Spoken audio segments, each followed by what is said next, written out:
Welcome back to Making It. You know, my first experience with a Honda automobile was driving a tiny, high-revving sports car called the S600, and that was back in the 1960s. It's been over 50 years since Honda opened their first business in the United States. It was a cramped storefront in Los Angeles with just 6 employees. Now they directly employ about 25,000 people in the U.S. And today we're at the American Honda campus in Torrance, California to learn more about what is involved with becoming a Honda dealer. Making It reporter Xiomara Galindo is with Isaac Gooden, the manager of Minority Business Development for American Honda. Thank you, Nelson. And welcome, Isaac Gooden with American Honda Corporation. And you're with Market Representation. So happy to have you here to talk about minority business development. You know, the automotive business has been recovering from a couple of challenging years.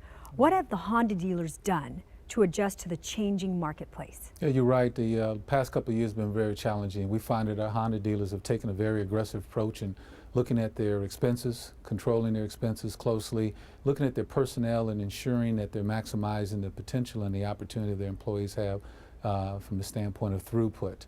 And that meaning that some folks are having to do more with less, and also taking a strong look at their advertising and taking a look at outside services, what needs to be streamlined and adjusted to ensure that they're maximizing their expenses and maintaining a strong presence in the marketplace and satisfying customers. Sort of what we're all doing. So why does Honda have a minority business development department? Why have it? Well, the main reason is we have a strong commitment for diversity. And from the standpoint of minority business development is what it states. We want to continue to grow our retail channel and be ensured that the community is represented by the diversity that we're committed to. So the dealers that we have on board, ranging from African American to Asians, Hispanics, and Native Americans, we're very, very, very committed to ensure that those operators in business continue to represent the marketplace very well in the community. Many people who love cars have dreamed of becoming a dealer in the Honda program.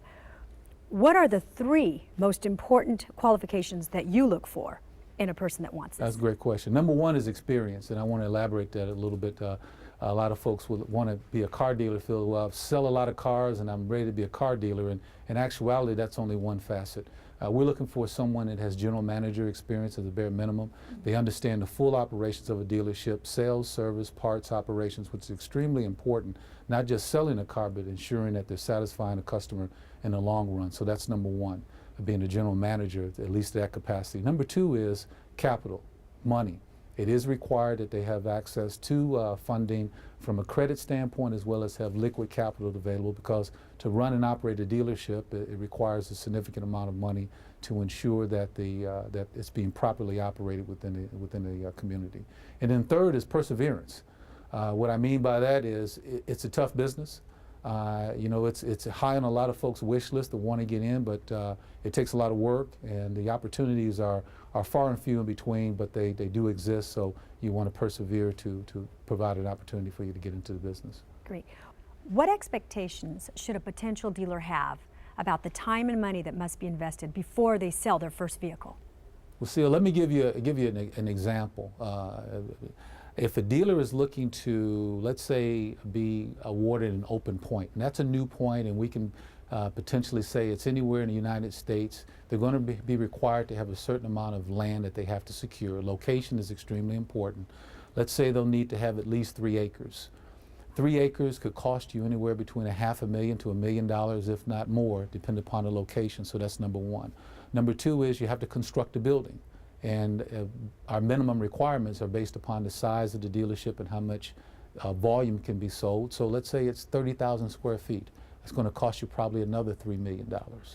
And that's before we actually open the doors, and then there's what is called working capital investment. You need to invest in a dealership with people and personnel and training.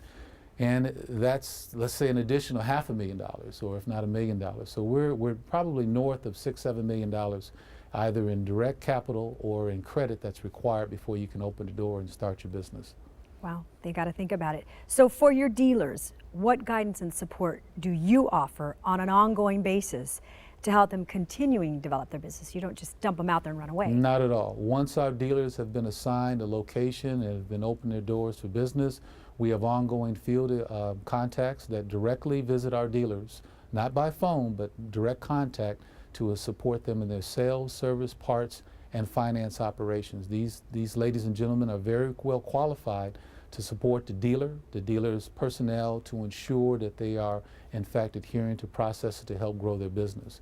And it's a commitment that we make, and it's not a cost to the dealer, that we make to them to ensure that we want to secure the brand, protecting the consumer, and obviously ensuring that our dealers are extremely profitable. Along with that, we also provide online internet services that they can use to help and train themselves.